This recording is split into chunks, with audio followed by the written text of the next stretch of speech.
bueno, con la teoría que nos corresponde debido a que recuerden que ustedes ya tienen 2 trabajos pendientes. De hecho, déjenme revisar. Bueno, antes que nada, jóvenes, por favor, ingresen su asistencia en el aula virtual. Registren su asistencia en el aula virtual. Déjenme ver, sistemas de educación online. Vamos a registrar o a ver si ya tenemos la asistencia con cada uno de ustedes, jóvenes. Con respecto al sistema transaccional, ¿no? Es necesario que tengan un sistema transaccional muy bien definido. ¿Sí? Un modelo entidad-relación muy bien definido. ¿Sí? ¿Por qué? Porque, claro, de la calidad de los datos, y habíamos visto eso, ¿no? De la calidad y de la cantidad de datos depende mucho la exactitud del modelo de clasificación o de reconocimiento que nosotros generemos luego utilizando algoritmos de data mining, ¿no? Que es básicamente en donde se centra ya la inteligencia del negocio, ¿no? Es meterle realmente inteligencia artificial para que se pueda generar alguna regresión o alguna clasificación o reconocimiento que nosotros definamos, ¿ok? Pero para eso, para que la exactitud de ese modelo sea alta, se necesita de la calidad y la cantidad de datos. Entendiéndose por eso, verán, que la calidad de datos, por más datos sintéticos que sean, que ustedes vayan a ingresar o que se les haya dicho que ingresen, siempre esos datos deben guardar relación, ¿no? Es decir, que no pueden pues ingresar cualquier dato, porque como digo, si ingresan cualquier cosa, como respuesta van a tener cualquier cosa, ¿no? En este sentido, por ejemplo, si ustedes alguien tiene un sistema crediticio, no a pesar que nadie lo tiene, en un sistema financiero, por ejemplo, van a generar tablas de amortización para préstamos que esté generando esta institución financiera, ¿cierto? Al ingresar datos sintéticos, ustedes tienen que controlar, pues, que los préstamos sean valores coherentes, que yo que sé que vayan desde 1,000 hasta 10,000, por ejemplo, ¿no? O valores que vayan desde 1,000 hasta 20,000. ¿De acuerdo? Entendiéndose que el monto mínimo de un crédito será de 1,000 y el monto máximo será de 20,000. ¿Ok? Con la finalidad de ¿qué? De que, claro, no puedan tener préstamos de $10, por ejemplo, de 50, de $100. Y en el mismo sentido, el plazo, ¿no? El plazo, supongamos de igual manera que esta tabla de amortización genera un crédito de $1,000. No le van a dar, pues, de plazo para pagar $1,000 5 años o 10 años, ¿no es cierto? A esa coherencia yo me estoy refiriendo, para que guarden consistencia los datos, pero sí que puede generar, por ejemplo, un crédito de 15,000 para 5 años, ¿no? O un crédito de 5,000 de 5,000 para 20 años, o uno de 10,000 para 20 años. Eso sí se podría generar, pues. No, bueno, ni tanto 20 años, estoy al revés, yo, un crédito de 20,000 para unos 5 años, eso sí, pues, eso sí se debe generar, ¿no? Ahí deben ustedes verificar o evidenciar que guarden mucha coherencia y consistencia los datos sintéticos que ustedes están generando. En el mismo sentido, pues no deberán generar datos como, por ejemplo, yo que sé, un préstamo de $10,000 a 5 años plazo para personas que estén ganando un sueldo básico, por ejemplo. ¿Ok? Ese tipo de cosas, de cierta manera, no son coherentes. Sí me dejo entender, pero sí que podrán ustedes, por ejemplo, generar datos sintéticos para un préstamo que sea de $10,000 para 5 años y que la persona tenga un ingreso mensual de unos, yo qué sé, de unos $800 y que efectivamente los gastos no sean mayores que los ingresos, que los gastos sean de aproximadamente unos $250, con la finalidad de que le quede un poco de efectivo para poder pagar el préstamo y contingentes. Así generalmente se trabaja en un sistema financiero, solamente el 60% de lo que, del 60% de su ingreso mensual neto es el que se toma para el pago de préstamos. ¿Ok? Entonces, esos datos ustedes deben tomar en cuenta.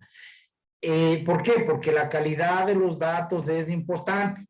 Sí, deben buscar la forma, busquen software de generación de datos sintéticos. Y si no encuentran generación de software de datos sintéticos masivos, que sí los hay, pero si ustedes no se acomodan a trabajar con ellos, pues generen ustedes software para el ingreso de datos masivos. Y claro, ahí es más fácil. ¿Por qué? Porque ustedes van a hacer el software a nivel de ustedes, pues, ¿no? Es a lo que ustedes definieron como ingreso de datos en su modelo entidad-relación. Entonces, tomando en cuenta eso, es mucho más fácil que ustedes puedan generar un sistema de generación de datos sintéticos o datos automáticos. ¿Está claro, chicos, de ese tipo de cosas? Sí está claro los datos que deben generar datos sintéticos, pero que sean coherentes con lo que estamos haciendo. Jovencitos, jóvenes, ¿está claro? Respondan, por favor. Sí, Inge. Cinque. Cinque.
Ok, jóvenes.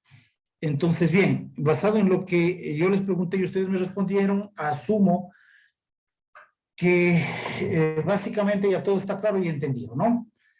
Ahora bien, ¿qué tenemos o qué vamos a hacer en la Recording tarde in noche de hoy? progress. ¿Cómo vamos a dividir nuestro trabajo?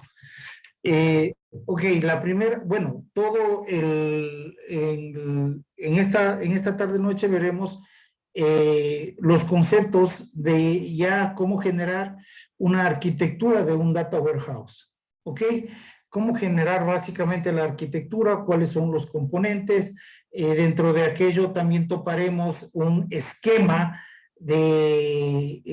un esquema lógico, un esquema de diseño lógico de un data warehouse que definitivamente esto les aportará mucho para el proceso que ya ustedes están generando. Recuerden que ya deben generar el diseño lógico, ¿no? Ya deben definir con claridad lo que es el grano, las tablas de hechos, las tablas de dimensiones, etcétera, etcétera, ¿no? Entonces, bien,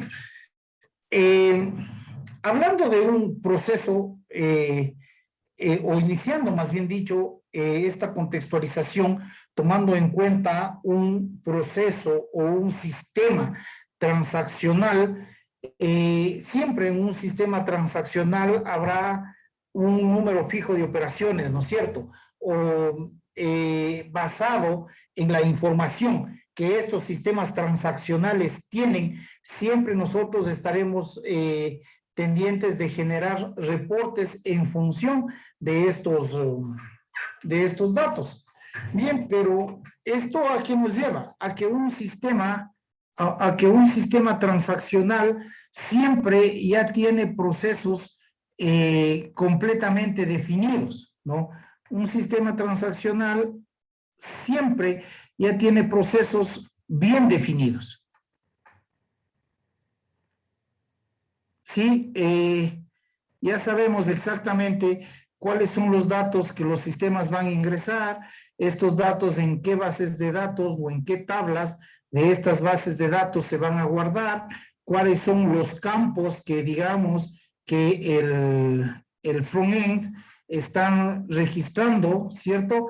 Y claro, en función de esto, cómo estos datos se están guardando, cuántos se están guardando, cuáles, cómo, etcétera, etcétera. Pero estos ya son procesos legalmente definidos. Y claro, en el mismo sentido, pues, el tema de manejar la reportería también ya es un proceso predefinido, ¿no es cierto? Eso hablando de modelos transaccionales. Pero, ¿qué pasa cuando nosotros hablamos de modelos dimensionales? ¿No? Cuando hablamos de modelos dimensionales, generalmente nosotros no conocemos qué tipo de reportes vamos a querer en lo posterior, ¿no? O definitivamente qué bases de datos vamos a requerir, o si es que vamos a tener que hacer un incremento de datos, o etcétera, etcétera, ¿no? Cuando hablamos de sistemas OLAP, no tenemos básicamente procesos completamente definidos. ¿Estamos de acuerdo? Sí. Ok. Ahora bien, ¿cómo lidiamos contra ese problema, no? Si no tenemos procesos completamente definidos, ¿cómo lidiamos contra ese problema? Una de las formas básicas de lidiar con eso es generando almacenes de datos. ¿Sí? Y para generar un almacén de datos, nosotros podemos definir 4 procesos principales que son viables para definir un almacén ya de datos, ¿no? Recuerden que nosotros en la clase anterior habíamos visto y discutido básicamente, jóvenes, cuáles serían los procesos que se deben llevar a cabo antes de empezar a hacer un diseño, un diseño de un modelo OLAP prácticamente, ¿no?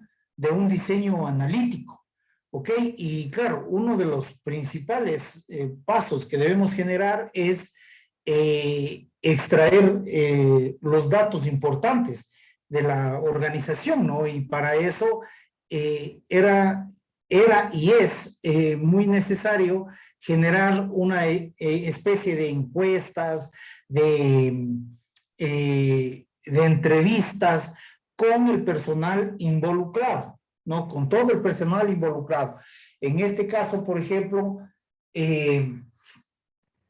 con las personas que toman las decisiones, conocer de la A a la Z todo el proceso de la organización, cómo se toman decisiones, en base a qué se toman decisiones, quién toma las decisiones, y a todas esas personas se tienen que integrarle en el proceso de generar un data warehouse. Recuerden que por ninguna circunstancia del mundo ustedes solos pueden generar un diseño analítico, ¿no? Siempre tienen que estar involucradas las partes interesadas.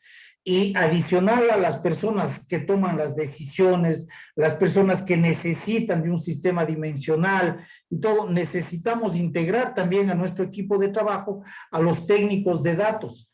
¿Por qué? Porque evidentemente ellos conocen qué tipo de dato, en qué tablas se almacenan esos datos, cómo está estructurado su modelo entidad-relación, cómo jala datos desde un front-end hasta un back-end, ¿no? Entonces, claro, esas personas tienen que necesariamente también estar integrados en nuestro grupo de trabajo, ¿sí? Pero adicional a ese tipo de cosas, ¿no? A la definición, por ejemplo, del grano, recuerden, ¿no? ¿Cuál es el tema de la granularidad de un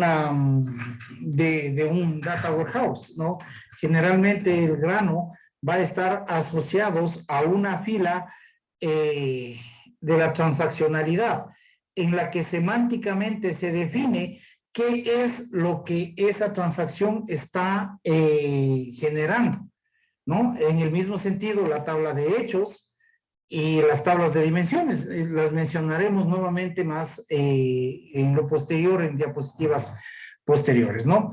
Pero bien, o en este sentido, para generar un almacén de datos o un data warehouse, sí es necesario que nosotros generemos básicamente 4 pasos fundamentales.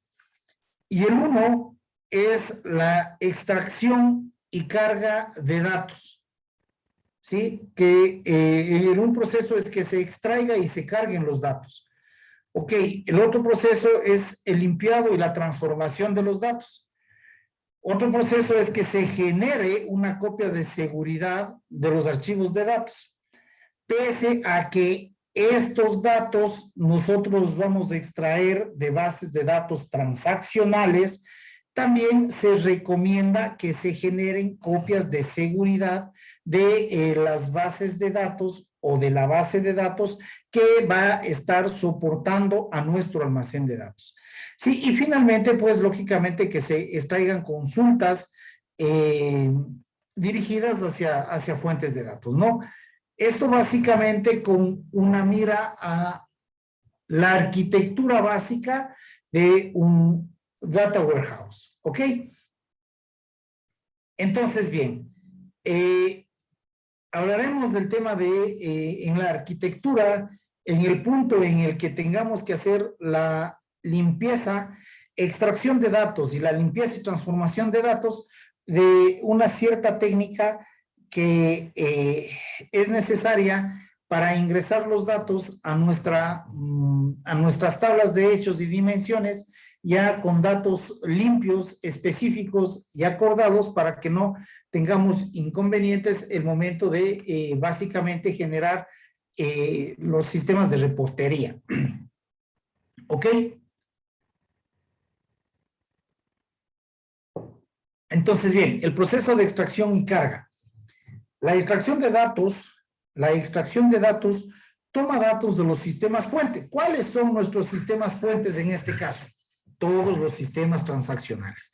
Bien, vamos a dibujar exactamente cómo a nosotros nos quedaría aquí, ¿no? Entonces, aquí nosotros vamos a tener una o varias bases de datos, ¿ok? Estos con datos o tablas que soporten sistemas transaccionales. Recuerden que la transaccionalidad de la empresa o un sistema OLTP, un sistema transaccional, siempre estará definiendo el comportamiento de una empresa.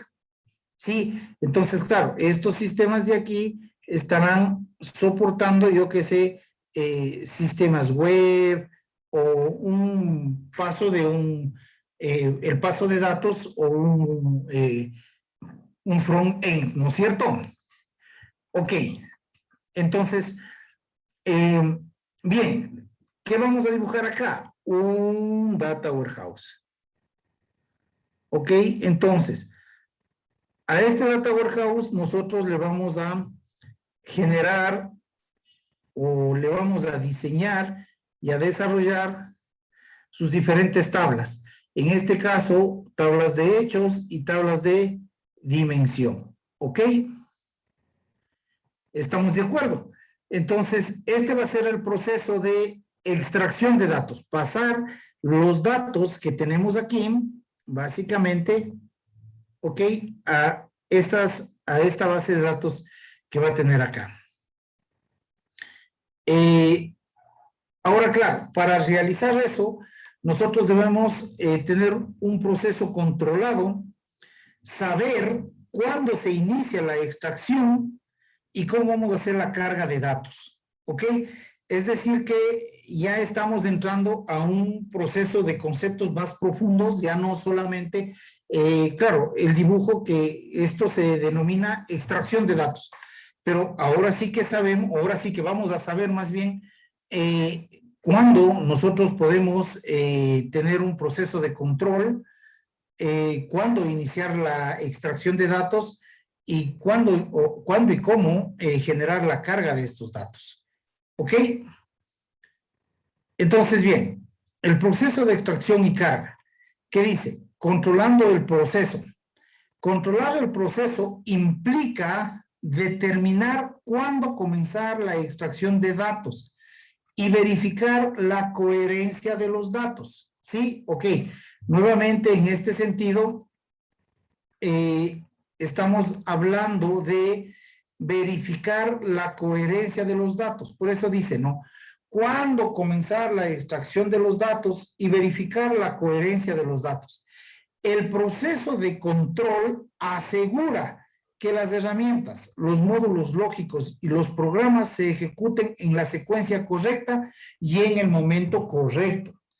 ¿Por qué? Precisamente, ¿no? Porque digamos que yo no puedo, pues, generar una carga de datos, por ejemplo, si es que hacemos un corte hablando del mismo sistema de crédito, atentos jovencitos, verán, hablando del mismo sistema de crédito, yo no puedo generar un reporte de todas las personas que le adeudan a la institución financiera el día lunes a las 6 de la tarde, ¿no es cierto?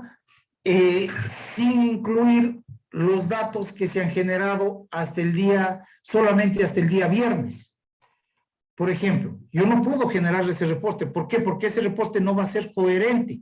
¿Por qué? Porque me faltan los datos de los créditos que se hayan generado el día de hoy. ¿No? Yo no puedo generar, nuevamente repito, el informe de créditos de personas que le deben a la institución financiera con datos registrados solamente hasta el día viernes, ¿no? Entonces, esos datos no van a ser coherentes. O en el mismo estricto sentido, el ejemplo que les acabé de poner, no puedo, pues, tener un crédito de $1,000 a 10 años plazo para personas que tengan un sueldo de 1,500. Sí, ok, y esas cosas son absurdas. Entonces, claro, ahí viene el punto exacto, ¿no? ¿Cuándo comenzar la extracción de datos y verificar la coherencia de los datos? En el primer ejemplo que yo les puse, ¿no? Se debe tomar en cuenta el cuándo comenzar la extracción de datos. Yo no puedo hacer una extracción de datos el día lunes a las 6 de la tarde con datos que solamente han sido registrados hasta el viernes 4 de la tarde. ¿No? No se puede. ¿Ok? Adicional a eso, los datos que se tomen tienen que tener coherencia. ¿Por qué? Porque de cualquier modo no me van a reflejar los clientes que fueron otorgados créditos el día de hoy. ¿Ok? Entonces, cuándo comenzar la extracción de datos y verificar la existencia de datos está asociado al proceso de control, ¿sí? Controlando el proceso de cuándo comenzar la adquisición de datos y verificar la coherencia de los datos, ¿ok?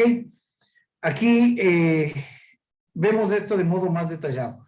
¿Cuándo iniciar la extracción? Los datos deben estar en un estado coherente cuando se extrae, es decir, el almacén de datos debe representar una versión única y coherente de la información para el usuario. Volviendo al mismo ejemplo de hace un momento, ¿no? Yo no puedo ahora mismo presentar esa información con datos hasta el viernes. Sí sé que, por ejemplo, hoy en la noche voy a hacer un proceso batch y voy a cargar el resto de datos. O mi data warehouse está generando un proceso de incremento de información. ¿Sí? Entonces, es necesario que uno se defina exactamente los tiempos en los que se va a generar la extracción de los datos. ¿Sí? ¿Para qué? Para que todas las personas involucradas en el proceso conozcamos claramente cuándo y a qué hora vamos a empezar a extraer la carga para ya no generar más transaccionalidades. Recuerden que el proceso de generar un data warehouse o un almacén de datos siempre está en función de la cantidad y la calidad de los datos transaccionales que nosotros tengamos. ¿Ok? En el mismo sentido, la carga de datos. Lógicamente, después de traer los datos, se cargan en un almacén de datos temporal, donde se limpian y se vuelven consistentes. Ya vamos a hablar esto de modo más detenido, ¿sí? Las comprobaciones de coherencia se ejecutan solo cuando todas las fuentes de datos se han cargado en el almacén de datos. Recuerde que, bueno, esta es una técnica que ahora último se está llevando a cabo. Y cargar los datos de modo temporal, ¿sí? Ahí se genera la transformación de los datos y solo si los datos ya son coherentes, pasan a formar parte de las tablas de el almacén de datos, ¿ok? Bien, en el proceso de limpieza y transformación, una vez que los datos se extraen y se cargan en el almacén de datos temporal, es el momento de realizar la limpieza y la transformación. Aquí está la lista de pasos involucrados en la limpieza y transformación. Limpiar y transformar los datos cargados en una estructura, particionar los datos y el tema de agregar los datos. Entonces, bien, ¿a qué se refiere estos temas? Limpiar y transformar los datos cargados ayuda a acelerar las consultas. Se puede llegar a este nivel permitiendo que los datos sean consistentes. Y bueno, lógicamente, al nosotros estar hablando de inteligencia de negocios, recuerden que estamos yéndonos un poco más allá de sistemas de soporte de decisión.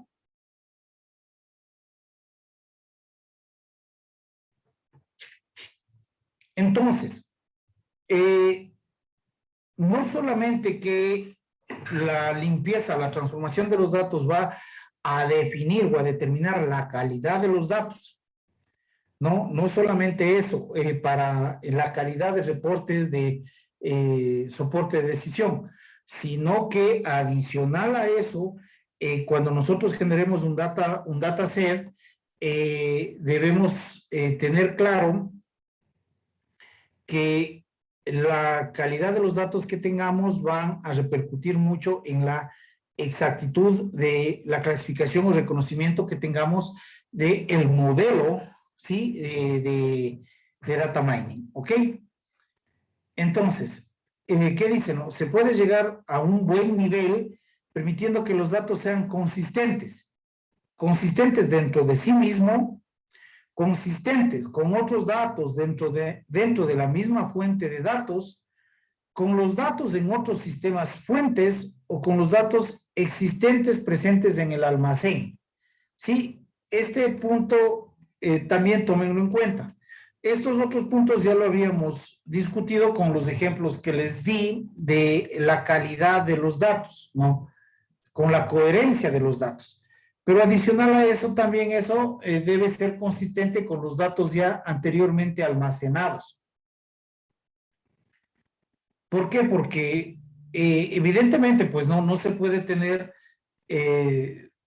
datos históricos con un cierto rango de error. ¿Por qué? Porque recuerden ustedes que los sistemas de soporte de decisiones o de Business Intelligence están básicamente orientados a trabajar con datos históricos, ¿sí? Con la carga de datos históricos. Ok, entonces, la transformación implica convertir los datos de origen en una estructura. La estructuración de los datos aumenta el rendimiento de la consulta y disminuye el costo operativo. Los datos contenidos en un almacén de datos deben transformarse para respaldar los requisitos de rendimiento y controlar los costos operativos continuos. Ok, al transformarse o al transformar los datos, y necesariamente los datos deben ser transformados precisamente en el proceso de transformación para la carga de datos. Recuerden que nosotros ya habíamos visto dos enfoques en los que se podían acceder a los datos para poder generar las consultas, en este caso de soporte de decisión o de Business Intelligence, ¿no? Y el uno era por un enfoque por consultas directas, ¿sí? En el que, claro, todas las consultas de datos de fuentes heterogéneas deben pasar por un proceso en el que se debe llegar a una parte en la que es necesario que se interpreten los datos y se los transforme todos a un mismo tipo de datos. Mientras que en este proceso, ¿por qué se aliviana eso? Y eso hacía, ¿no? Que el proceso anteriormente descrito sea de algún modo no muy conveniente para llevarlo a cabo, no es muy costoso, ¿cierto? Mientras que en un proceso en el que se genere un almacén de datos, evidentemente las consultas van a ser mucho más rápidas. ¿Por qué? Porque ya para este nivel, todos los datos van a estar almacenados en su data warehouse y las consultas van a estar siendo direccionadas directamente a este almacén de datos, ya no a las fuentes directamente, ¿no? Pero para eso se necesita que todos los datos estén correctos y coherentes entre sí. Entonces, bien, ¿a qué se refiere la partición de los datos?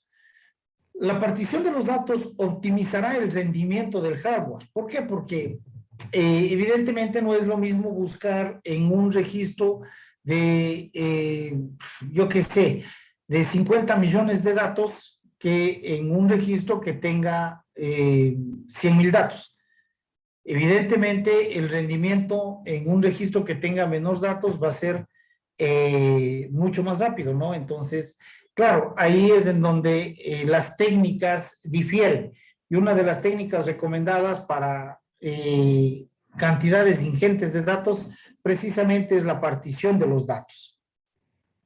¿Ok? El tema es que a las tablas de hechos se les pueda dividir en múltiples particiones. Pero atentos con esto, no quiero decir que podamos tener varias tablas de hechos, que sí también se lo puede tener, no varias tablas de hechos, pero también es necesario tomar en cuenta que en la partición de datos a una misma tabla de hechos se la puede particionar, ¿sí? Se la puede particionar a la misma tabla de hechos. ¿Ok? Y eso hace, como les digo, que el rendimiento de hardware sea mucho más rápido. ¿Sí? Es diferente a la generación de más tablas de hechos o a la generación específicamente de datamarts. ¿no? A la generación de data marts. Bien. Adicional a eso tenemos el tema de la agregación. ¿A qué se refiere la agregación? La agregación es necesaria para acelerar las consultas comunes. La agregación se basa en el hecho de que las consultas más comunes analizarán un subconjunto o una agregación de datos detallados. Esto básicamente se genera cuando nosotros generamos los famosos data mart. ¿Recuerdan para qué servían o qué eran los data marts, jóvenes?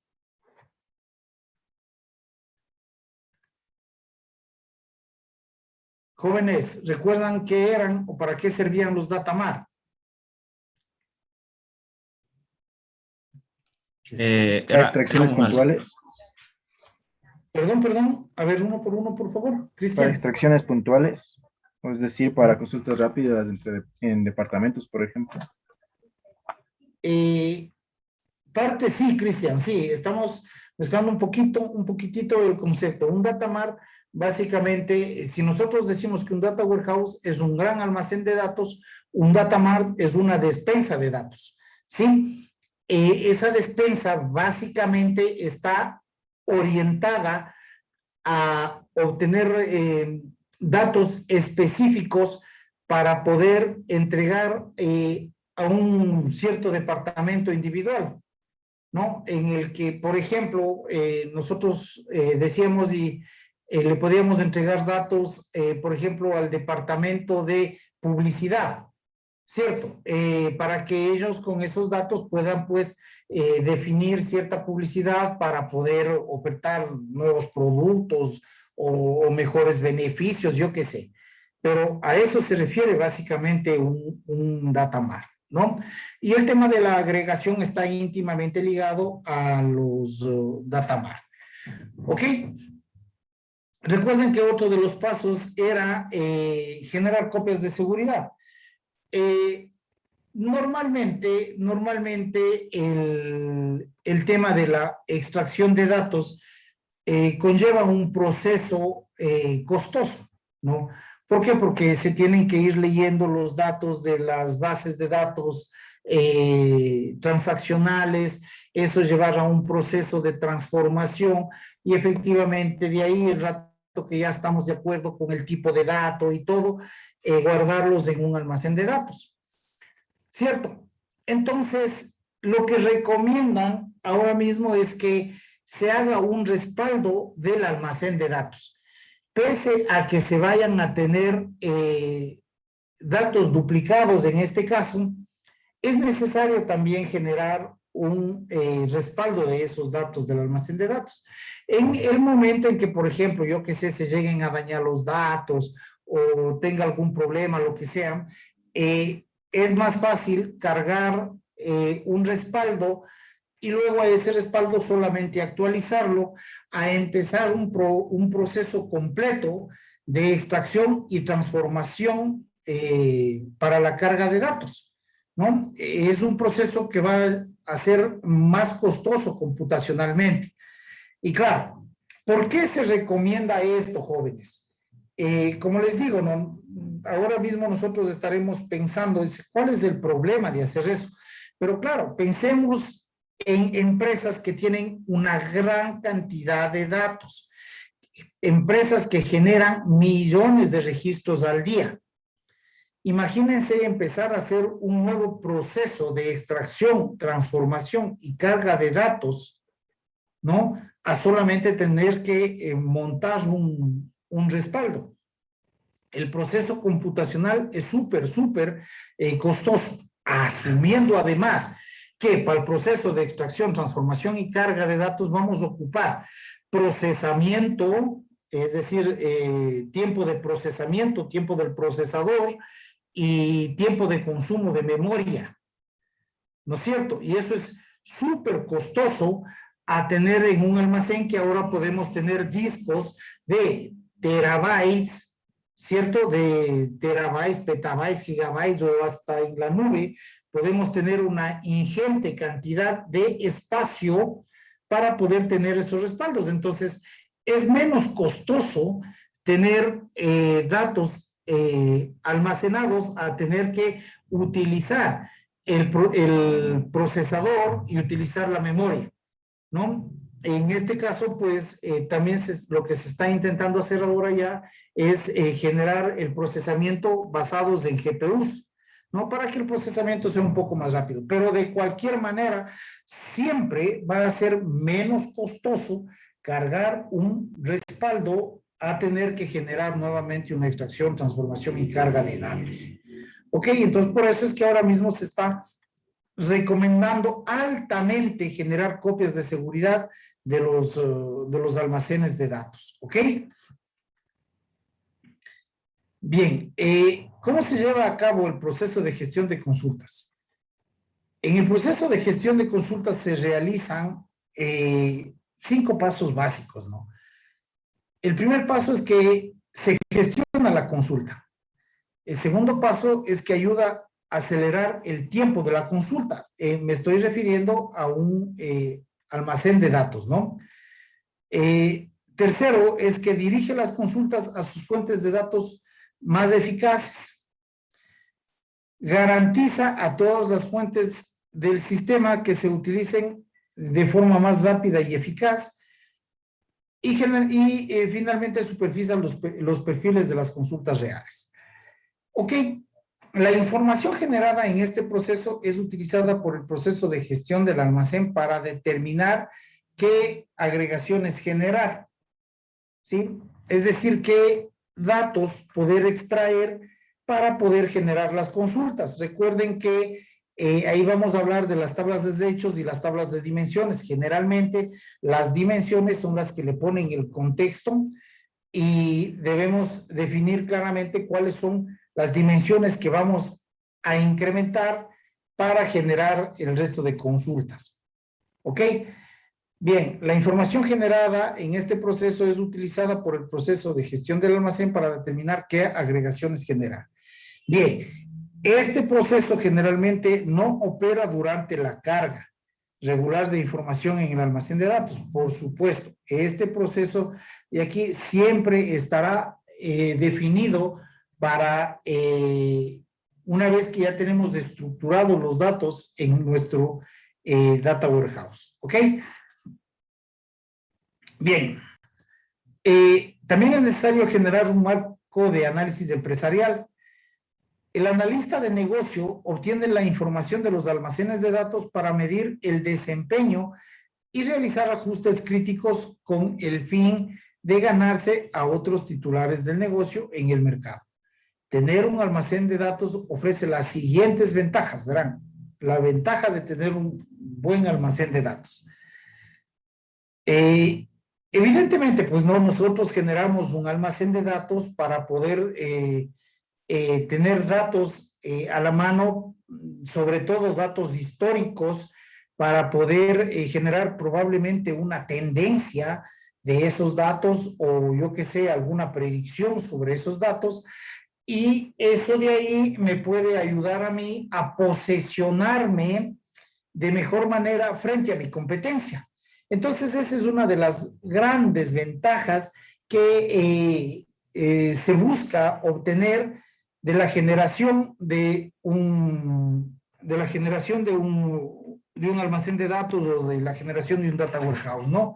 No precisamente es decir, a mi empresa ya está generando o está alineándose a la generación de datos para generar almacenes de datos y generar, pues, yo qué sé, o trabajar alineados a algo de inteligencia artificial. Ese no es el fin. El fin es que en realidad podamos obtener datos que nos ayuden a tomar mejores decisiones o generar, yo qué sé, una regresión para poder definir y estar un paso adelante sobre la competencia, ¿no? Entonces, claro, si nosotros generamos consultas directamente al Data Warehouse,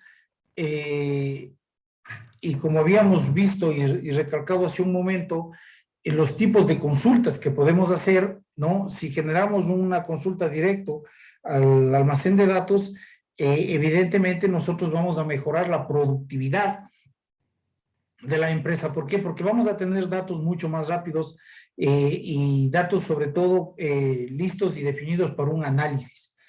¿Sí? También un almacén de datos nos va a proporcionar una visión coherente de los clientes y de los artículos por los que nos ayudan a gestionar la relación con los clientes. ¿Ok? Claro, en este sentido, pues nosotros estaríamos viendo qué artículos son más frecuentemente adquiridos por un cliente, etcétera, etcétera, cosas, ¿no? Con qué frecuencia un conjunto de clientes con las mismas características adquieren un determinado producto, un artículo, etcétera. Sí, y todo ese tipo de cosas nos ayuda a definir una buena estructura de un data warehouse, ¿sí? Un almacén de datos también nos ayuda a reducir los costos al rastrear tendencias y patrones durante un largo periodo de manera consistente y confiable. ¿Sí? Recuerden lo que habíamos dicho.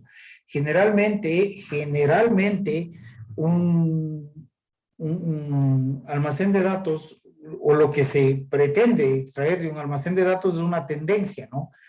Una tendencia de cómo se está comportando nuestro cliente, nuestro producto, el mercado, nuestro proveedor, etcétera, etcétera, ¿no? Describir una tendencia de aquellas es súper importante. O descubrir un patrón de comportamiento. Y claro, a todo eso, pues, nos puede ayudar una buena estructura de un data warehouse. ¿Sí? Entonces, hay muchas formas de diseñar un data warehouse y claro, un data warehouse puede estar siendo diseñado dependiendo del contexto o de la interpretación visual que nosotros o que el diseñador le intente dar a la estructura del negocio, ¿no?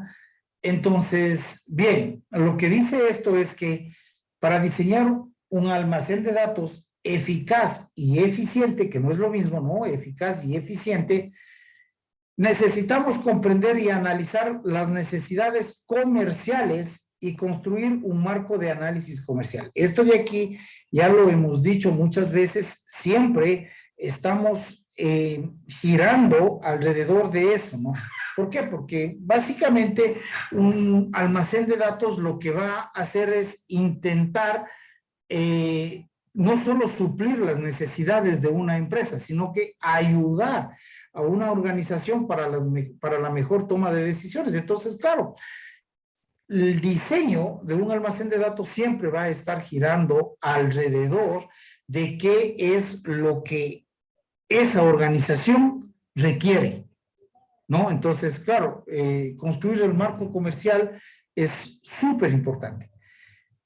Y claro, dentro de eso, dentro de la construcción de ese marco comercial, cada analista datos, cada persona que va a desarrollar o a diseñar el almacén de datos, va a tener una perspectiva de la organización comercial, ¿no? Es decir, que de acuerdo a su percepción de la organización comercial, que en ese momento, pues, el desarrollador o el analista del el modelo de datos, vamos a tener diferentes formas de arquitectura de un data warehouse, ¿no? Puede ser un marco de análisis empresarial, puede ser la vista de arriba hacia abajo, así se denomina, ¿no? Una vista de arriba hacia abajo, es decir, estamos viendo de manera vertical cómo, atentos con esto, ¿no? Cómo los datos pueden irse integrando de manera vertical, de arriba hacia abajo. Eso, visto desde un punto de vista de integración de sistemas, se está hablando de una integración vertical, es cuando generalmente se integran sistemas que no son propietarios de la organización. Atentos con eso. ¿no? Se integran sistemas que no son propietarios de la organización. Esa es una vista de arriba hacia abajo. Es cuando generamos integración, repito, ¿no? Integración vertical. Y se están integrando sistemas que no son propietarios de la organización. ¿Sí? Sin embargo, de aquello nos permiten seleccionar información relevante y necesaria para el almacén de datos, ¿no? También hablamos de la vista de fuente de datos. Esta vista presenta información que el sistema operativo captura, almacena y administra, ¿no? También aquí vamos a hablar no solamente del sistema operativo, voy a decir, el sistema operativo es Windows o Mac o Linux, no. Es de la operatividad del sistema, ¿no? Cómo ese sistema captura los datos, cómo los almacena y cómo los administra. Pero estamos hablando desde el punto de vista de operatividad del sistema, no desde el punto de vista del sistema operativo de decir Windows, Mac, Linux o lo que sea. ¿Ok? Estamos hablando del otro punto de vista. ¿Ok? La vista del almacén de datos. Esta vista incluye las tablas de hechos y las tablas de dimensiones. Representa la información almacenada dentro de los datos. ¿Sí? Claro, recuerden siempre que básicamente, este es el fin de tener un buen almacén de datos, ¿no? Tener una representación de tablas de hechos y tablas de dimensiones que básicamente representen el proceso de transaccionalidad de esos datos, ¿ok? Y una vista de consulta empresarial, que será una vista de los datos desde el punto de vista del usuario final. Esto de aquí nunca debemos dejarle de lado. ¿Por qué? Porque nosotros siempre vamos a estar trabajando en función de lo que el usuario final quiera o requiera sobre otra cosa, ¿no? Siempre vamos a trabajar sobre eso. Ok.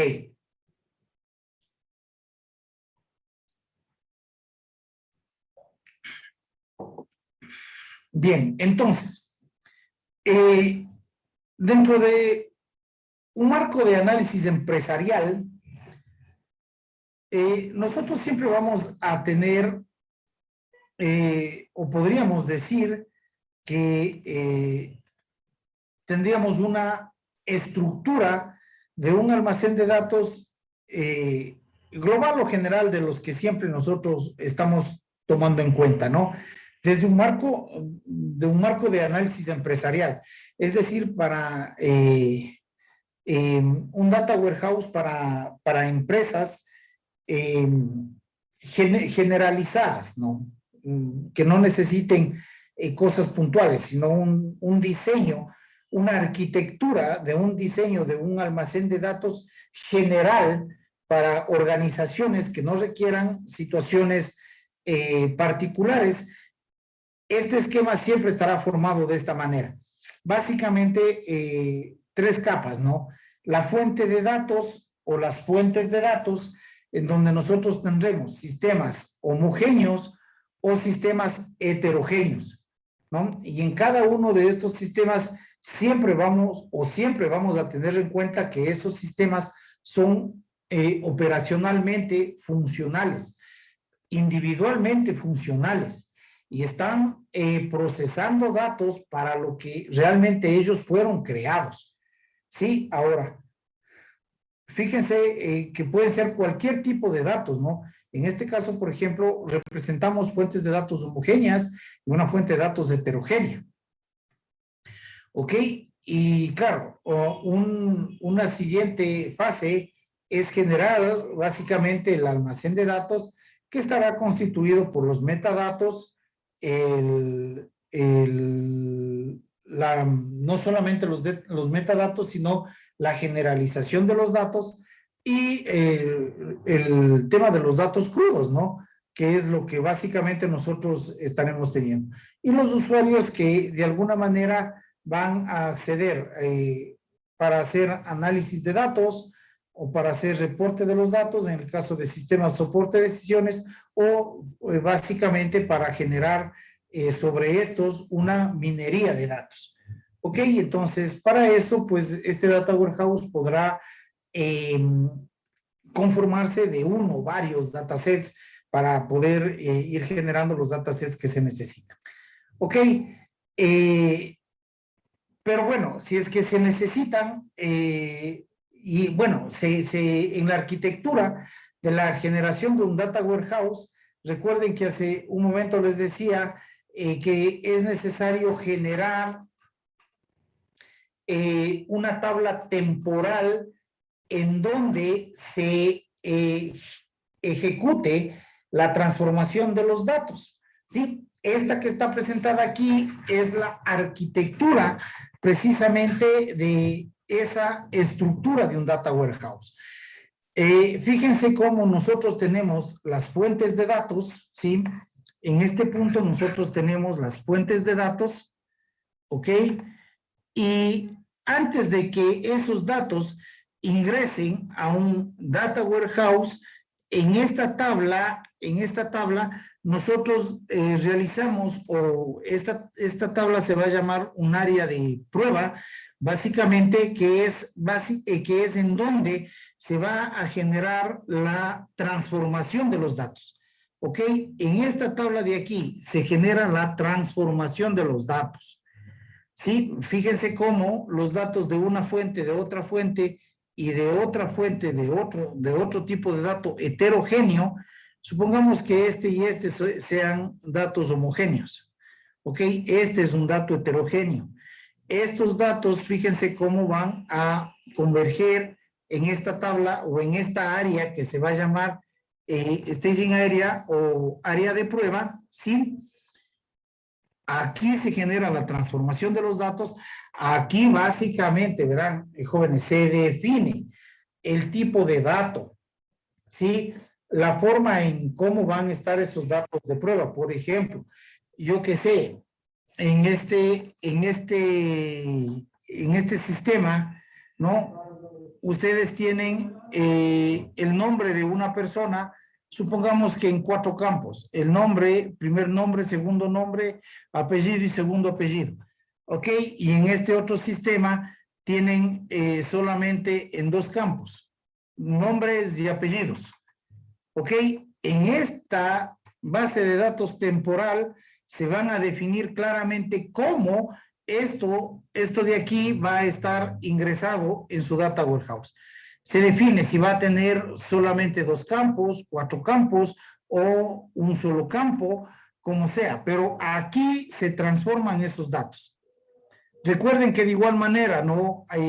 Yo qué sé, en esos datos, en esa en esa base de datos, hay una tabla y hay campos en los que se puede definir cuál es el peso corporal de una persona o cuál es el tamaño de una persona. Y en una base de datos el tamaño de una persona está dado en pies y en la otra tabla en centímetros. Entonces ahí se acuerda exactamente en qué unidad de medida se va a trabajar, se transforma el dato y se transfiere al data warehouse.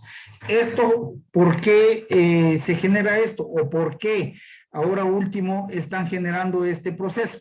Porque evidentemente los datos en la fuente no pueden ser transformados. ¿Ok? Los datos en la fuente no pueden ser transformados de ninguna manera. Ok, y los datos que ya están en el Data Warehouse, si queremos darle la funcionalidad del almacén de datos que acabamos de estudiar, que es la velocidad de consulta, etcétera, etcétera, no podemos aquí generar un proceso de carga transaccional que empiece a generarnos un proceso de transformación de datos.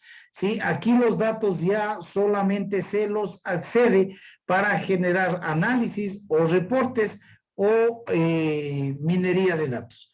¿Ok? Pero aquí no se pueden ya empezar a generar más carga computacional. Por eso es que se genera en esta tabla temporal o en esta área de staging area que se denomina para poder, un área de prueba, ¿no? Para poder transformar los datos y lógicamente de ahí ingresarlos al almacén de datos de una manera ya segura y más allá de segura, de una manera en la que ya se acuerde claramente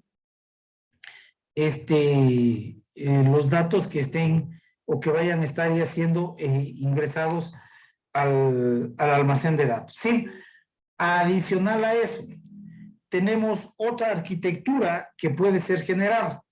Y esa arquitectura está basada en el marco de análisis empresarial con un área de prueba y adicional de eso con Datamars, ¿no? Entonces, imaginen ustedes que ya hemos generado o hemos definido la fuente de datos, hemos realizado una transformación de datos tal cual como lo habíamos explicado en la diapositiva anterior, ¿cierto? Y ahora que ya tenemos este gran almacén de datos, a partir de este almacén de datos vamos a generar las famosas despensas de datos o datamars sobre las que los usuarios básicamente van a ingresar para obtener los datos para el análisis, para los reportes o para data mining. Recuerden o recuerden más bien a qué nosotros nos referimos con los datamars, ¿no? ¿A qué nos referimos con los datamars? A partes, digámoslo así, si cabe el término decirlo, ¿no? Partes de nuestro gran almacén de datos especializadas. ¿Sí? Partes de nuestro gran almacén de datos especializadas para nuestras despensas de datos. ¿Ok? A eso se referiría. Y esta es la arquitectura más completa en la que se definen las áreas de prueba y las áreas de datamart. ¿Ok? Bien. Ahora,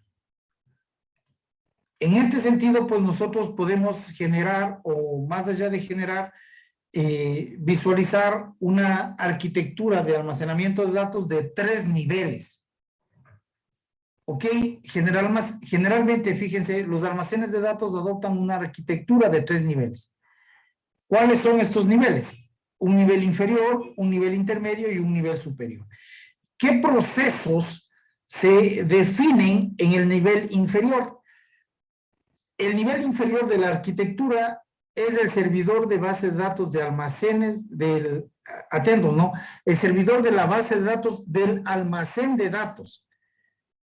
Es el sistema de base de datos relacional, que de una u otra manera usamos las herramientas de back-end, ¿sí? Para introducir los datos en el nivel inferior. Estas herramientas y utilidades de backend realizan las funciones de extracción, limpieza y actualización de los datos. ¿Ok? Aquí tenemos una arquitectura de 3 niveles. Fíjense cómo aquí tenemos el nivel inferior. ¿Ok? El nivel inferior es del que acabamos de hablar, nivel inferior. Ok, este nivel inferior, básicamente, fíjense lo que tiene. Las bases de datos operacionales, bueno, el nivel inferior básicamente está dividido en 2 subniveles, ¿sí? En el subnivel 1, en el subnivel más inferior, tenemos los datos, ¿ok? Y este está compuesto por todas las bases de datos transaccionales o las fuentes de datos externas, las fuentes de datos heterogéneas, ¿no?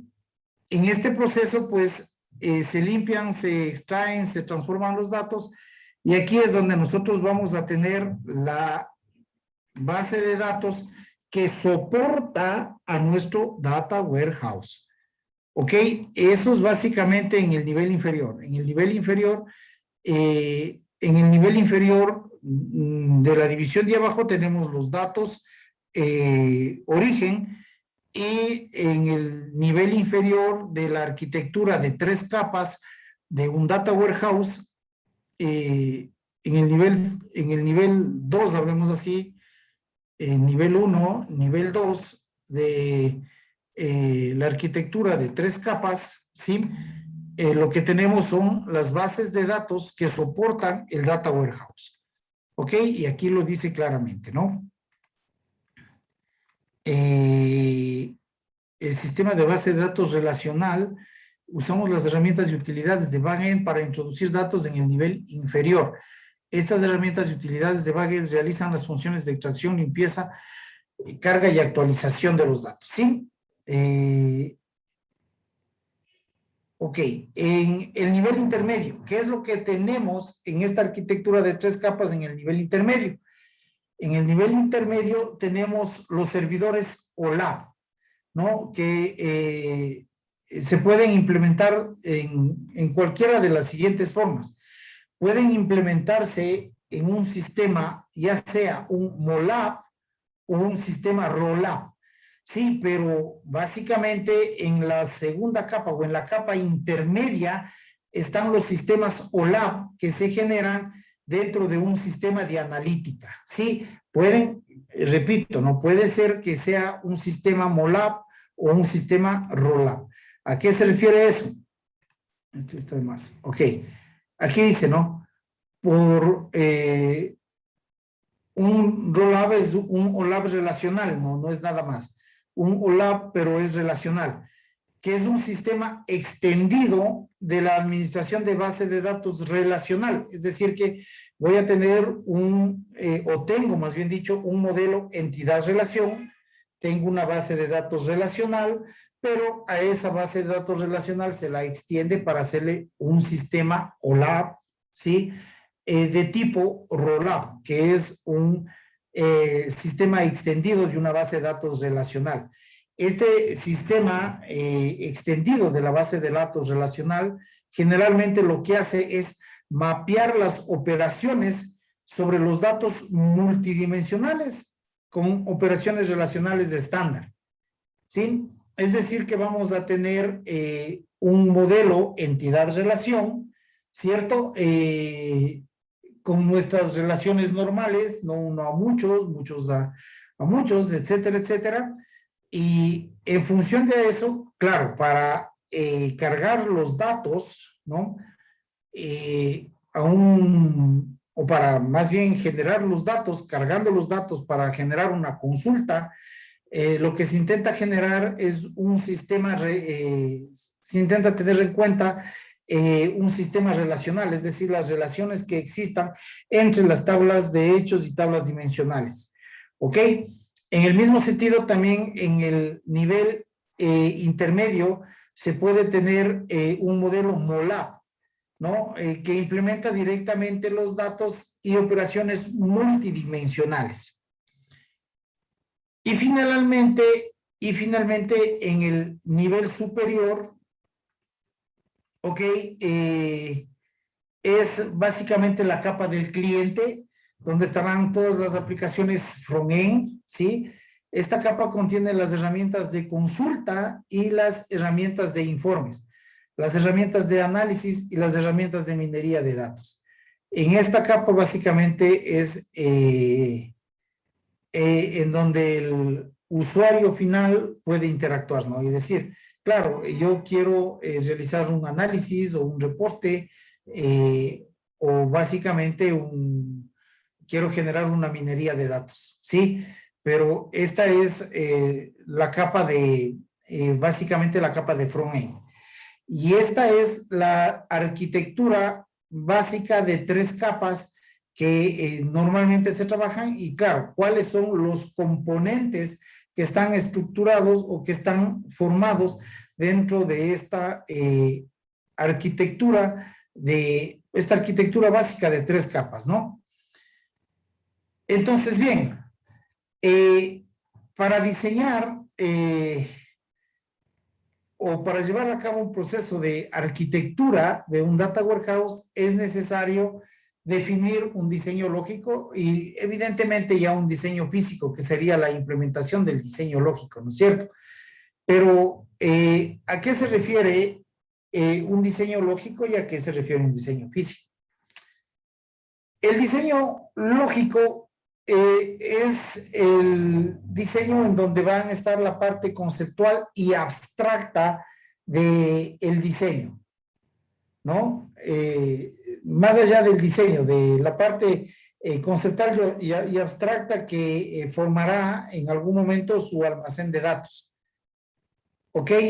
En cambio, fíjense lo que dice, ¿no? El diseño lógico observa las relaciones lógicas entre los objetos. Claro, ¿qué objetos vamos a tener aquí? El objeto, cada uno de nuestros objetos van a ser básicamente nuestras tablas.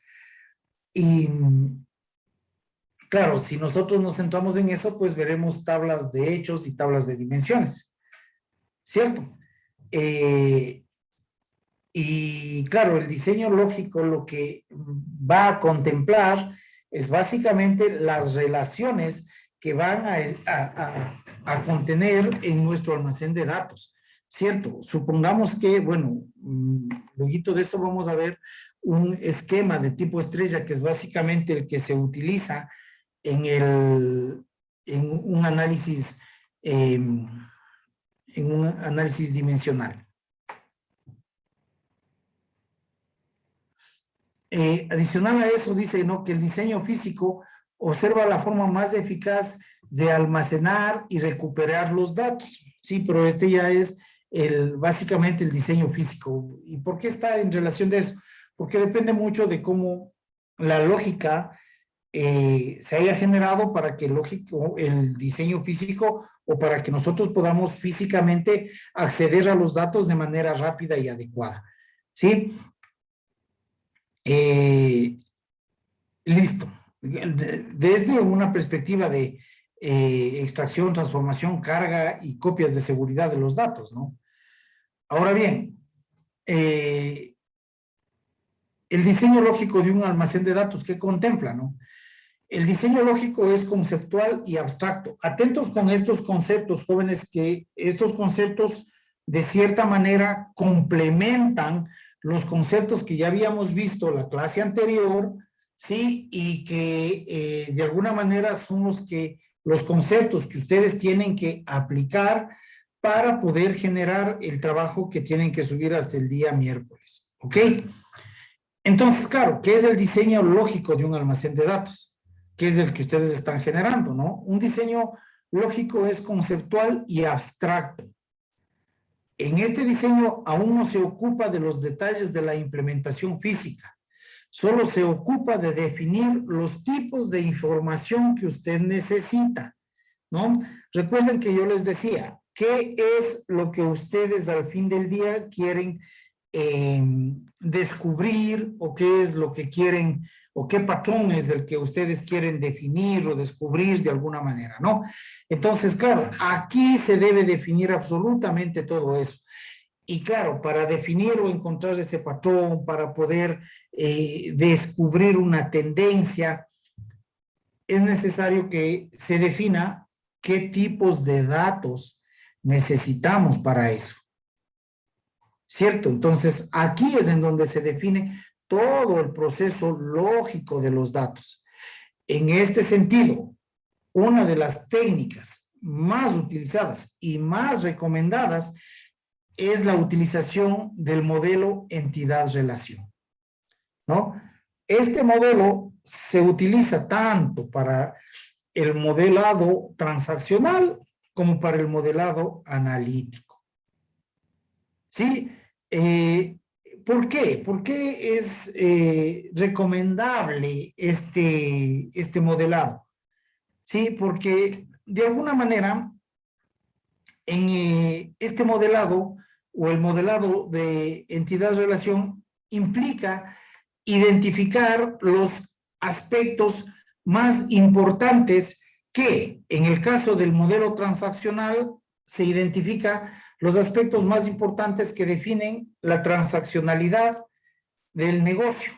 Sí, mientras que en el modelo entidad-relación se definen los detalles más importantes que van a permitir que se genere un análisis, ¿cierto? O que se genere una extracción de patrones, o que se pueda presentar una regresión, ¿ok? O una tendencia, ¿de acuerdo? Entonces, por eso es que los modelos o la técnica de utilización de un modelo entidad-relación tanto para el diseño transaccional como para el diseño analítico, es muy importante. Sí, y la técnica es exactamente la misma, solo que nuevamente, ¿no? En algún momento ya lo dijimos, en el proceso transaccional, nosotros definimos básicamente o vamos generando una especie de, no una especie, vamos generando un diseño de bases de datos que se llevan hasta la tercera forma normal, ¿no? Para nosotros poder evitar la redundancia de información. Mientras que en el proceso dimensional, de alguna manera, la redundancia está permitida. En vez de que nosotros vayamos generando una normalización de datos, en el proceso dimensional lo que se intenta hacer es generar una desnormalización de datos. ¿Sí? Pero claro, eso implica que en el proceso de diseño lógico se ordenen los datos en una serie de relaciones lógicas llamadas entidades y atributos. Eso ustedes ya conocen y lo conocen a profundidad. ¿Sí? Una entidad representa una gran cantidad de información. En las bases de datos relacionales, una entidad a menudo se asigna a una tabla, mientras que un atributo es un componente de una entidad que ayuda a definir la singularidad de la entidad. Recuerden, de aquí es donde generalmente se asocian los conceptos de granularidad. ¿Sí? Generalmente de aquí es de donde se asocian ese tipo de conceptos, ¿de acuerdo?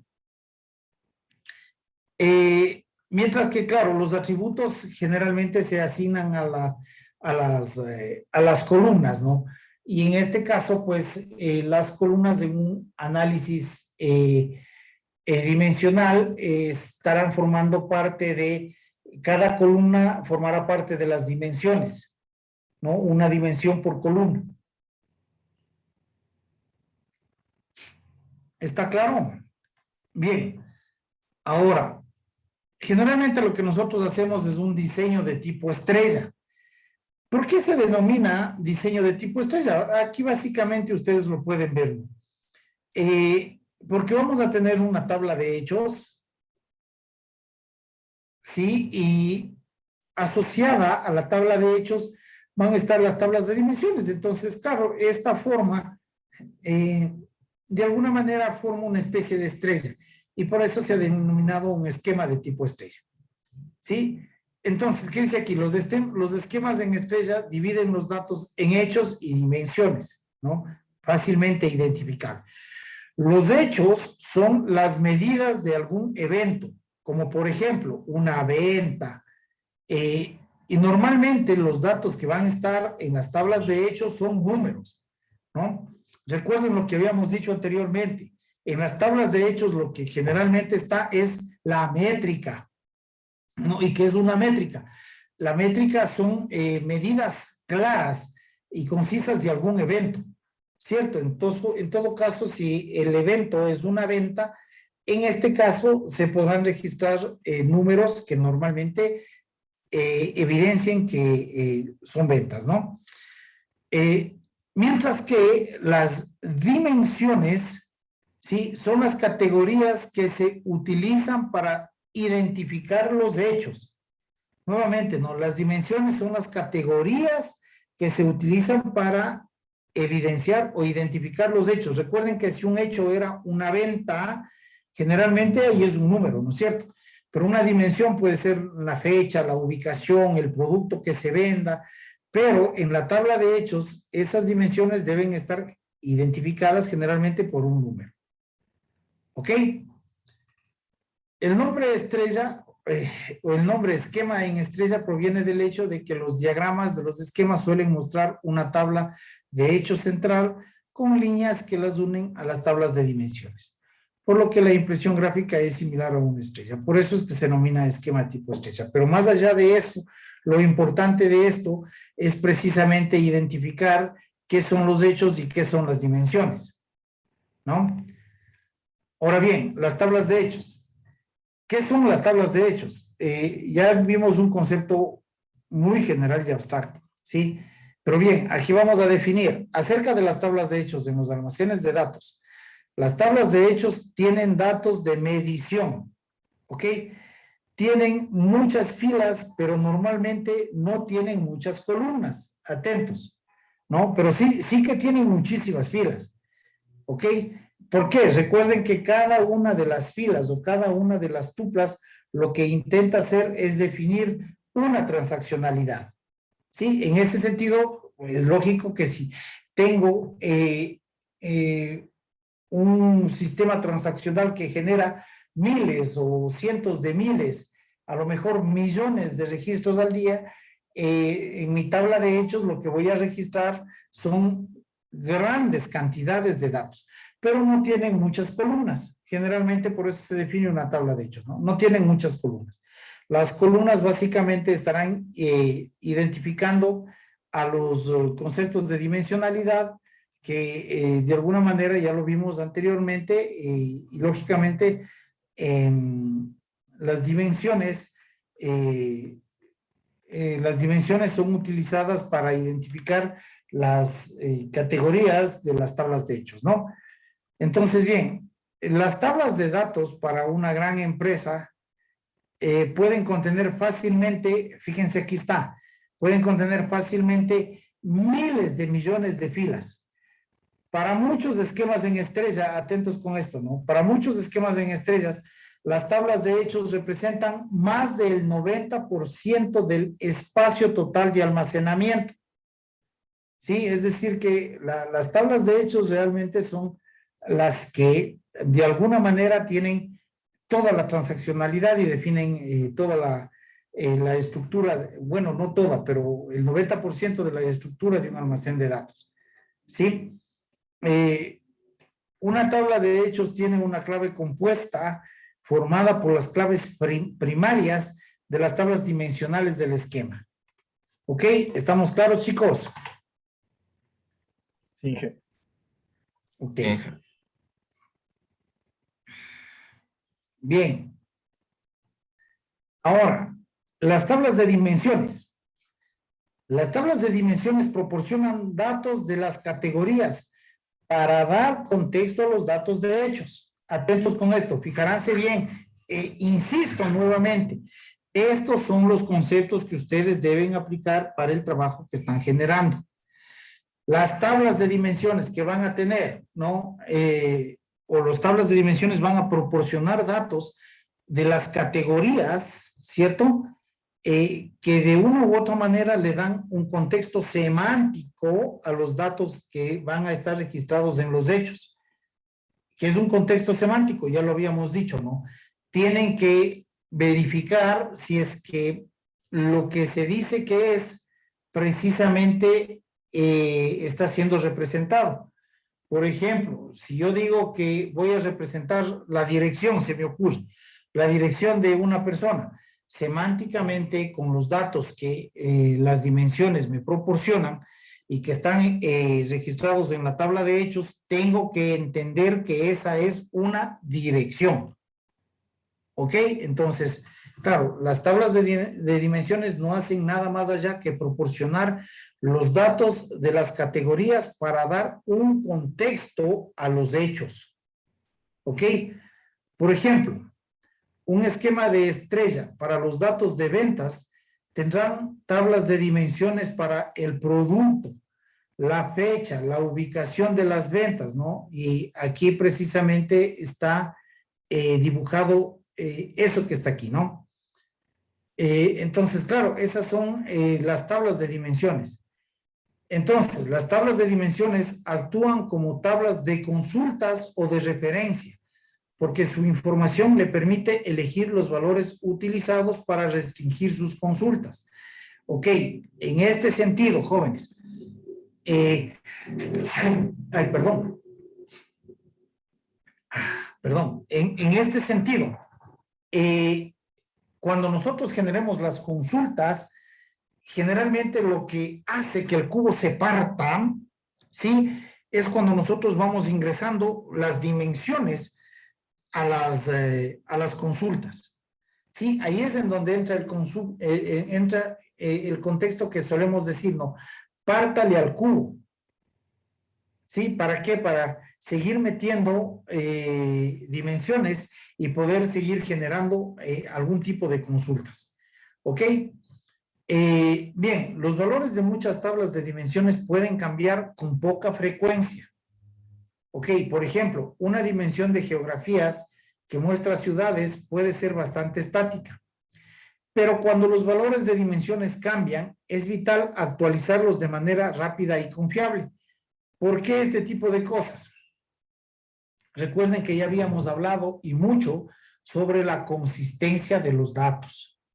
¿Ok? No podemos tener datos inconsistentes, ni datos que estemos ingresando recién al data warehouse, ni tampoco datos que ya estén almacenados. Todos los datos que estén en el almacén de datos por ingresar o ingresados deben ser confiables. Así es que si en algún momento esos datos cambian, es necesario que también se actualicen los datos del almacén de datos, ¿ok? Por supuesto, dice, hay situaciones en las que los valores de las dimensiones del almacén de datos cambian con frecuencia. La dimensión del cliente para una empresa ciertamente estará sujeta al flujo frecuente de actualizaciones. Este tipo de actualizaciones que generalmente se presentan en un sistema transaccional generan un alto costo computacional en los almacenes de datos. Sí, porque y si es que son datos que son frecuentemente cambiantes, eso genera una gran carga computacional. Por ejemplo, ¿en qué instancias o cuáles son datos que generalmente se presentan como muy cambiantes?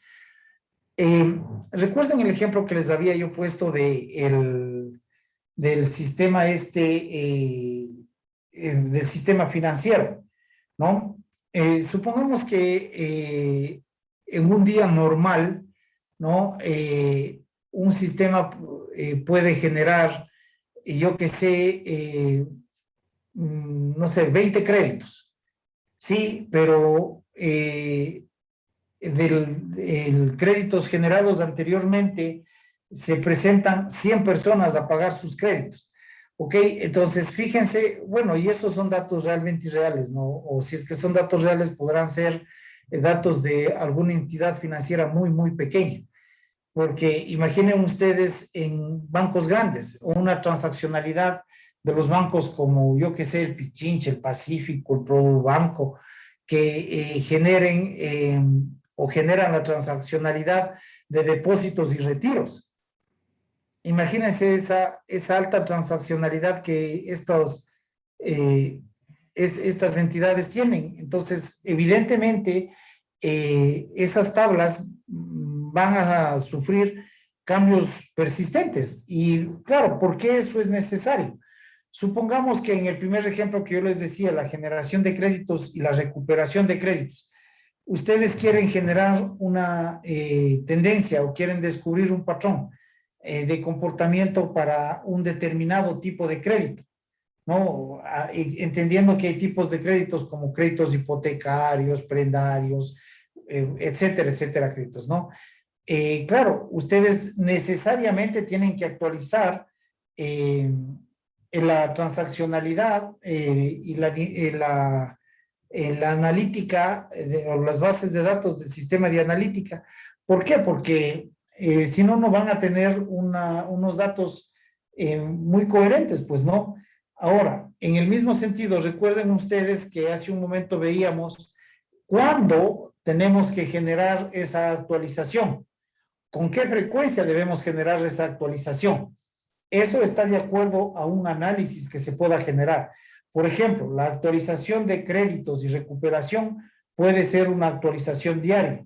Sin embargo, la transaccionalidad, por su alto procesamiento que tiene, podría ser una actualización semanal, ¿sí? ¿Por qué? Porque con los datos históricos, de algún modo, usted puede generar una tendencia, ¿sí? Hablando del sentido, de un sentido transaccional de depósitos y retiros, por ejemplo. ¿Sí estamos de acuerdo? Entonces, ahí es en donde uno se debe evidenciar el análisis que ustedes están haciendo. Recuerden nuevamente, jóvenes, todos los conceptos que de alguna manera se están viendo aquí tienen que ser utilizables en todo el diseño. Fíjense cómo en las explicaciones posteriores a lo que estamos haciendo, estamos tomando conceptos que hemos visto anteriormente. ¿Ok? Entonces, bien, recuerden siempre, es vital la actualización, pero debemos definir cuándo y sobre todo qué tipos de actualizaciones se pueden generar. Ok. Hasta aquí, jóvenes. ¿Alguna pregunta? ¿Alguna inquietud adicional que tengan o algo que necesiten que se les aclare? Jovencitos. De mi parte, no. ¿Están todos en clase o ya están algunos merendando? Jóvenes. Estamos, Inge. Sí estamos, Inge. Muy bien, jóvenes. Esa es la voz que me alienta. Si no, vamos a tener que presionarles a que prendan la cámara y claro, ahí nos va a dar ya hambre también a nosotros, pues que no estamos comiendo, ¿no es cierto? Pero bueno.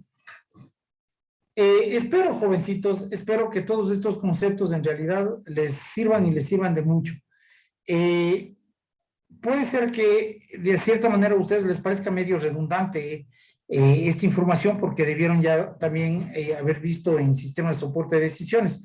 Sin embargo, jóvenes, créanme que todo conocimiento adicional es bienvenido. Probablemente ahora mismo esto digan, chuta, ¿y esto para qué tanto, no? O sea, ¿y utilizaremos o no? Pero claro, en su vida profesional, de aquí, yo qué sé, en unos pocos años, y hablo de pocos años, ustedes esto van a necesitar, o todas las empresas van a estar intentando meterse en este tipo de procesos. Y claro, ahí es en donde entran ustedes, o entramos todos los que medianamente conocemos de estos procesos, ¿sí? A dar soporte a esas empresas. Ahí es en donde se van a enmarcar miles o cientos de miles de plazas de trabajo que son las que ustedes deben estar atentos para capturarlas. ¿Ok?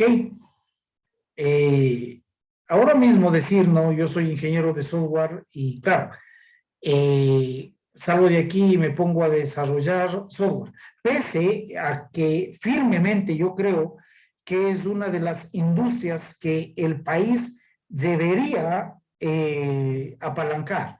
Así tal cual como apalanca, por ejemplo, a la producción agrícola, a la producción pesquera o a la producción petrolera.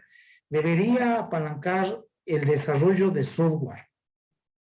Porque en no muchos años más, créanme, jóvenes, todo esto va a estar, todas las empresas van a estar introduciendo estos conceptos en sus giros de negocios. Van a querer hacer predicción, van a querer hacer data mining, van a querer hacer un montón de cosas en función de los datos que tienen. ¿Sí? Y por eso digo que salir a hacer software, básicamente ya, ¿cuál empresa no tiene un software desarrollado? ¿Cierto? Muchísimas empresas ya tienen software desarrollado. Entonces, claro, aquí es en donde nosotros debemos buscar la oportunidad de ingresar. ¿Ok?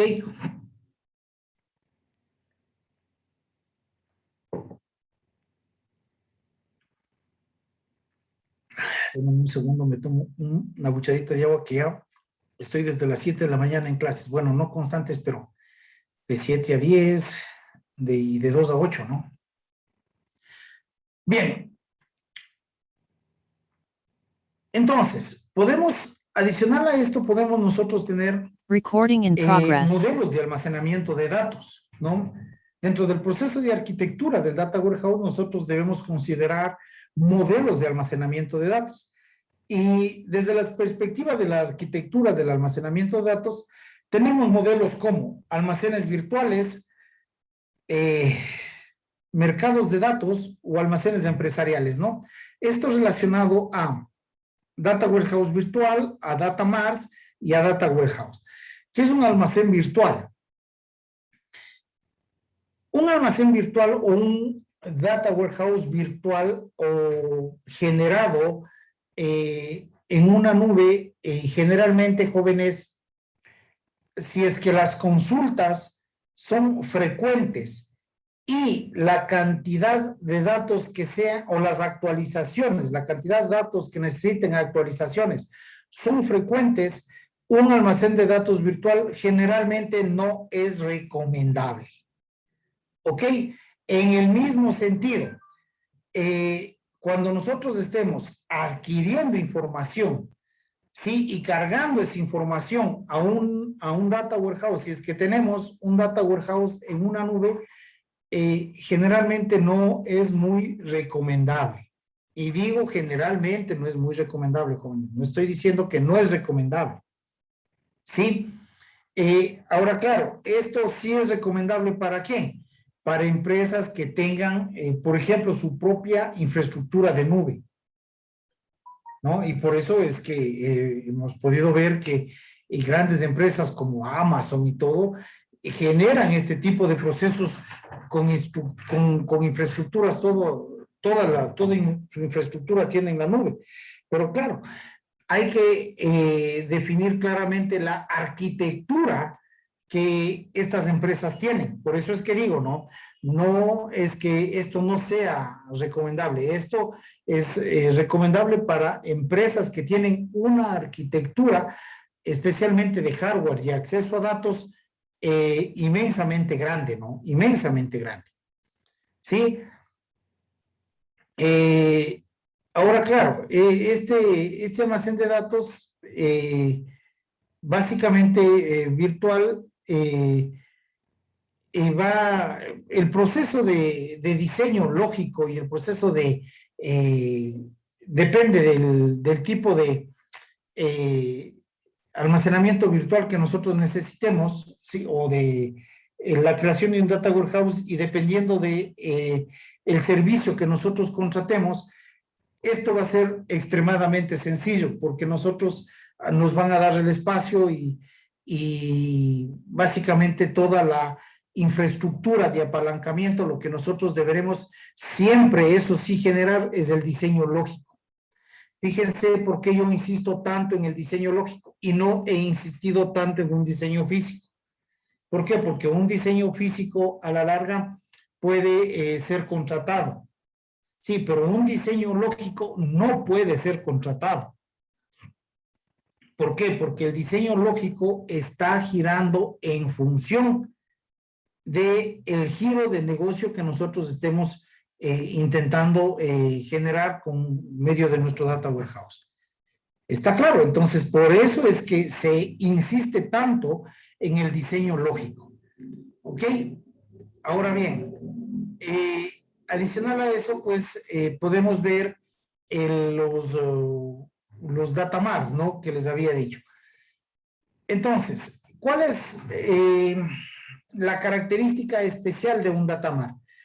Un data mart siempre va a contener un subconjunto de datos de toda la organización, ¿no? Este subconjunto de datos es valioso para grupos específicos de la organización.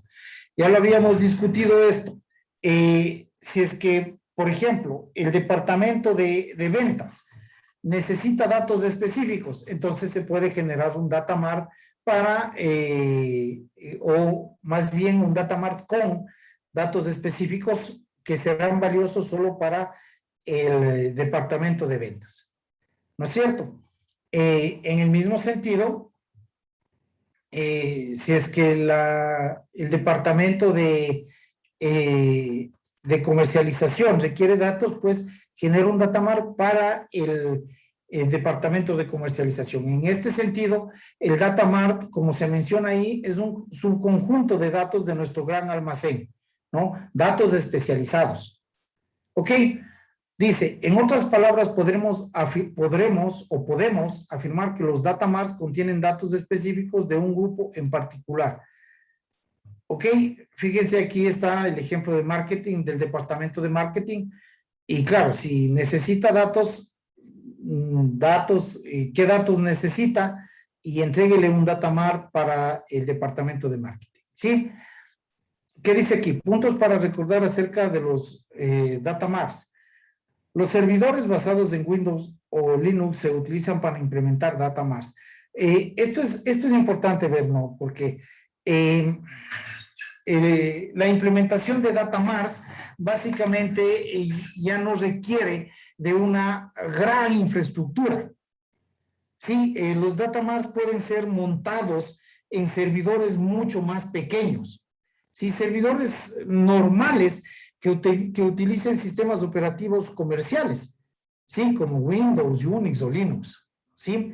En el mismo caso, por ejemplo, la cantidad de datos que los data marts básicamente ya no trabajan con datos históricos, eso sí, pero ya no trabajan con datos muy históricos.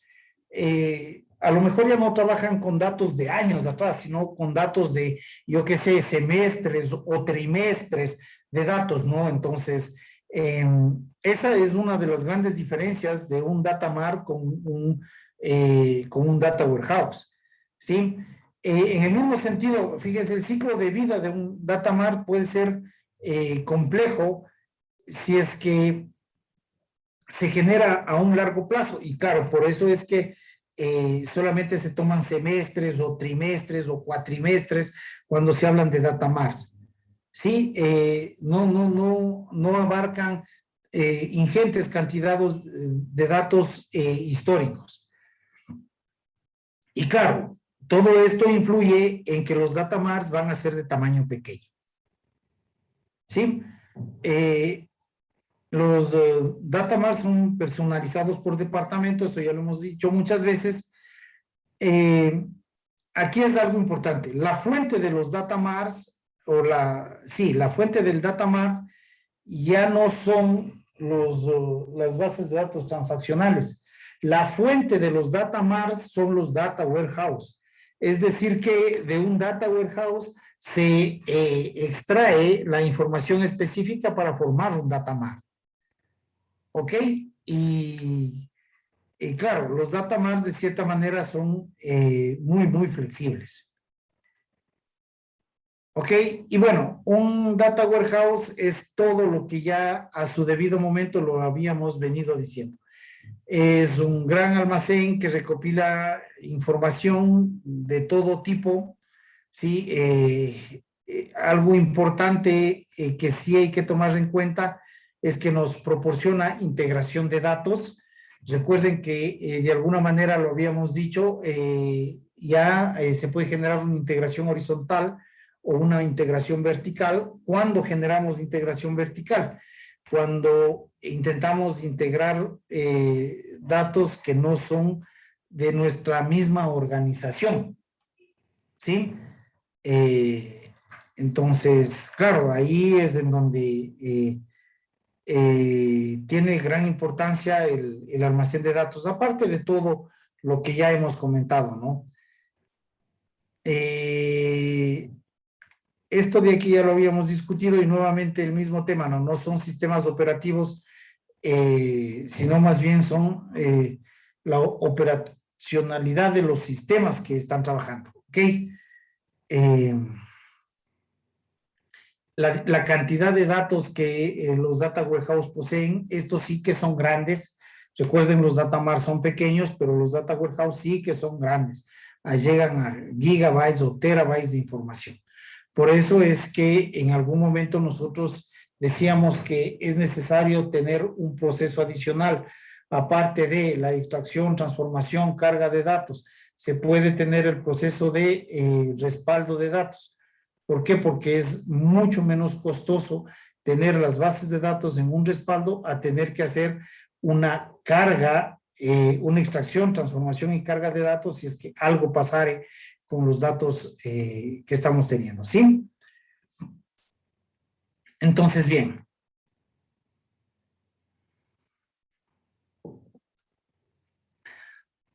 Dentro de todo este proceso, vamos a empezar a definir ya detalles finos, si cabe el término decirlo, detalles finos de todo el proceso.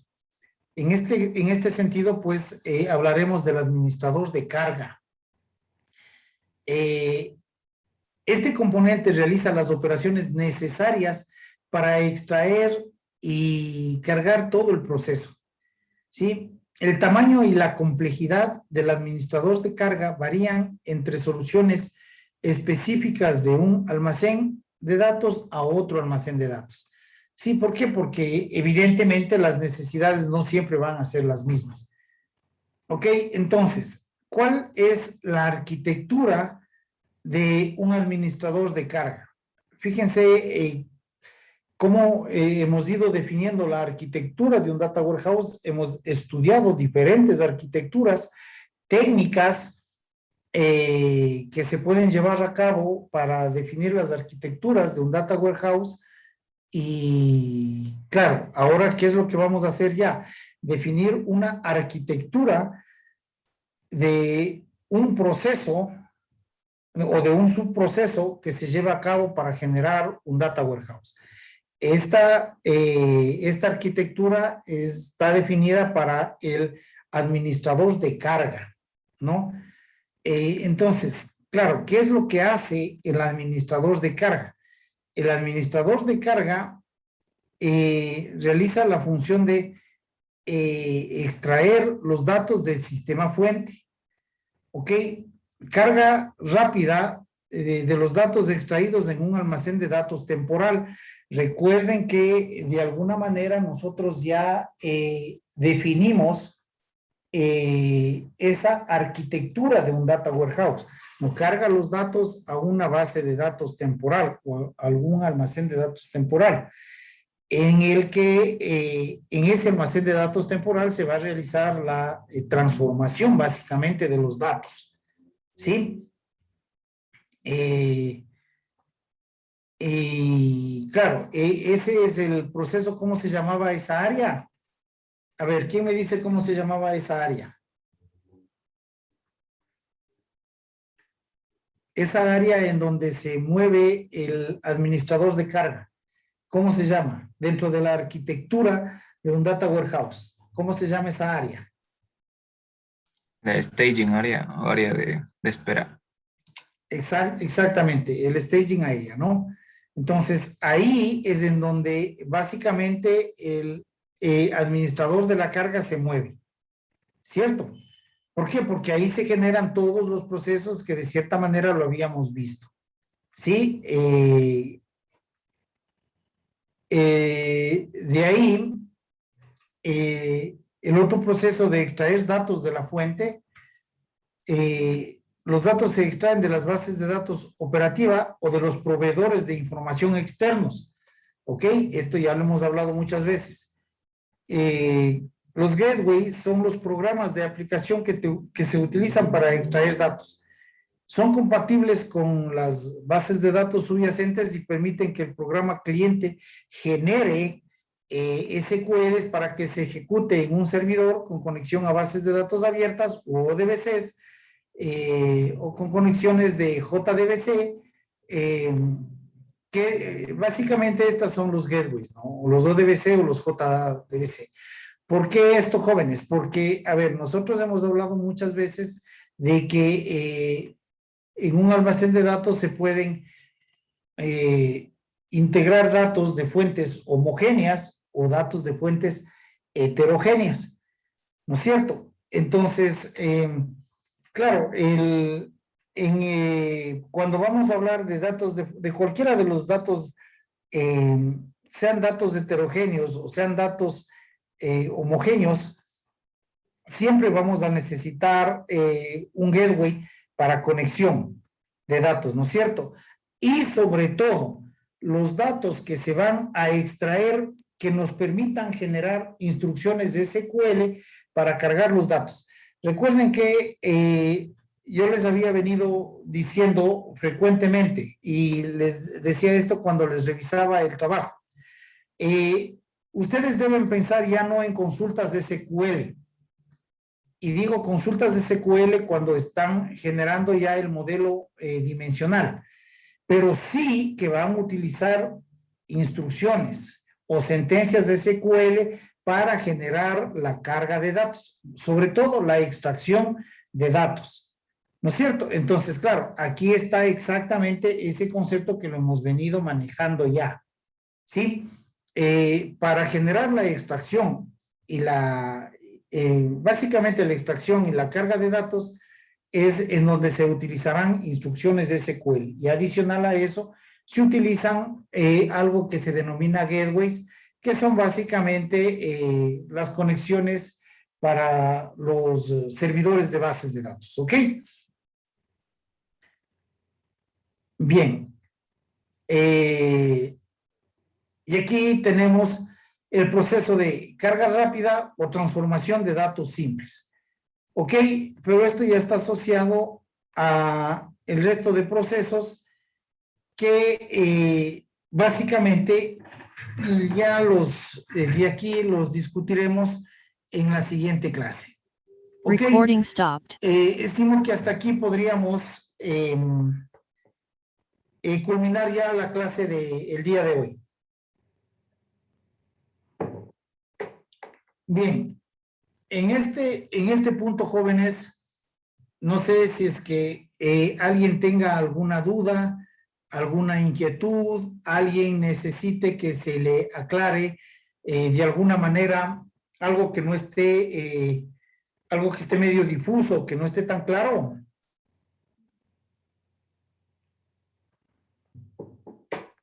Ay, Jóvenes, no les escucho. Ya estamos no. acabando, jóvenes. Ya es lo último. Respondan para ver si cerramos el curso o qué hacemos. Ok. Entonces, repito nuevamente, ¿alguna duda, alguna inquietud, algo que necesitan que se les aclare? No, Inge. No, Inge, algo aparte de la clase, ¿será posible que nos ayude con la materia? Con las diapositivas. Sí, por favor. Me parece que ya las subí. Pero bueno, en todo caso, claro, ya voy a actualizarles las diapositivas y ya les subo nuevamente, ¿ok? Gracias, Inge. Sí, no hay de qué. Si no, mañana en la tardecita me hace acuerdo con un mail, si es que ven que todavía no está actualizada la información. Ok, ¿algo adicional, jóvenes?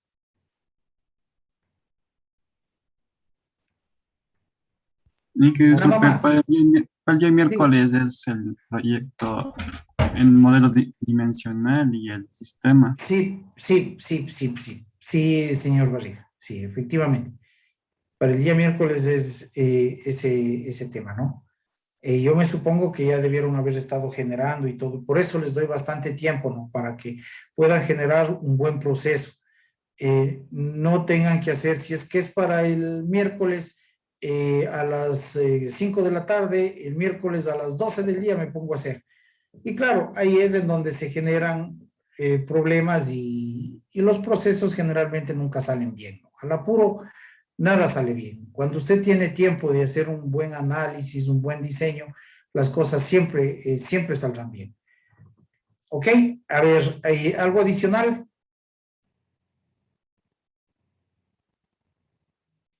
No, muy bien. Entonces, bueno, sin más que decir, jóvenes, les agradezco la asistencia. Tengan una buena noche y tengan un buen resto de semana. Cuídense mucho. Buenas noches. Gracias, profe. Gracias, Hasta Inge. luego, Inge.